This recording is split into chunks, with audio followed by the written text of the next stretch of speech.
दर्शकवृन्द यति बेला यहाँ बलात्कारको आरोप लागेका एमाले नेताको विरुद्धमा धरना बसिरहेकी महिलाको ब्यानर च्यातेर एमाले कार्यकर्ताहरूले फालिदिएका छन्।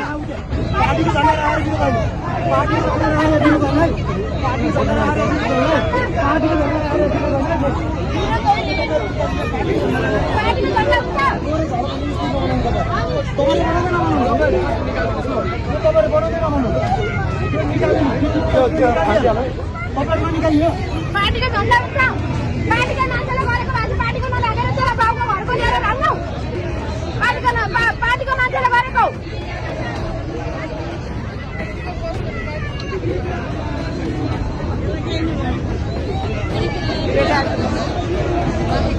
तेरो घरमा आन्दोलन गर्नु तेरो पार्टीले गरेको तेरो बाउले गरेको थाहा छैन।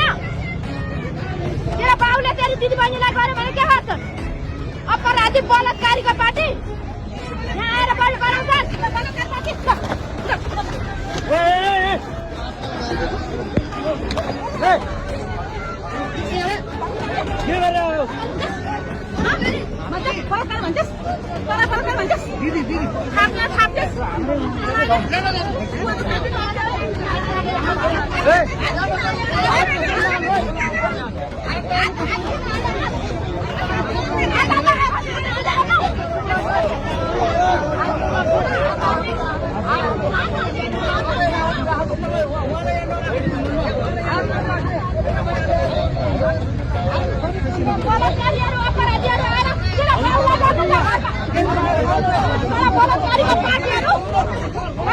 अहिले चाहिँ यो सामाजिक सञ्जालमा एकदम भाइरल भएको भिडियो एकजना रातो कपडा लगाएको र एउटा जो पीडित बहिनी उहाँले चाहिँ भन्नुभएको छ, तिमीहरू बलात्कारीको पार्टी हो, तिमीहरूले बलात्कार गर्न सिकाउँछ, बलात्कारको शिकार गर्छौ भनेर चाहिँ भन्नुभएको छ।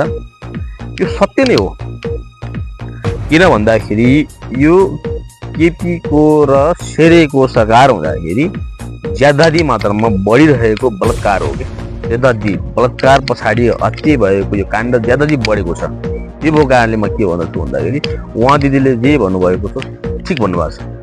किन भनेपछि शेरे र प्रचण्डले केपीले नै यो बलात्कारको व्यापक रूपमा चाहिँ अलिकता खुलियाम ढङ्गले हत्याराहरू चाहिँ हिँडेको, बलात्कार गरेको, होइन, तोडफोड गरेको, दादागिरी गुन्डागिरी मच्याउने भनेको त यिनीहरूकै पाला हो नि।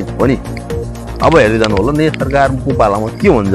अहिले भएका यी जो चक्री सक्रिय भन्छन् नि गुन्डाहरूलाई पनि हिजो अस्ति भर्खरै समात्यो भन्ने कुरा हामीले सुनेका छौँ, होइन। यिनीहरूलाई छिनमा समात्न सकिन्छ क्या, तर यिनीहरूको लापरवाही जो पूर्व प्रधानमन्त्रीहरूको लापरवाहीले गर्दा देश यहाँसम्म पुगेको हो, होइन। मलाई तपाईँहरूलाई के लाग्छ, तपाईँहरूलाई के लाग्छ राम्रोसँग बुझ्नु होला।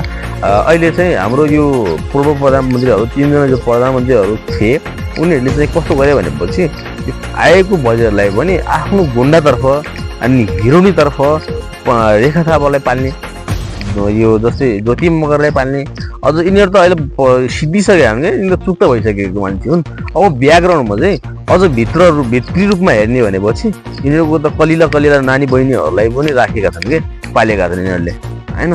त्यो भएको कारणले गर्दा यसरी नै पछि पढेको देश हामी बुझौँ, हामी सतर्कता हौँ।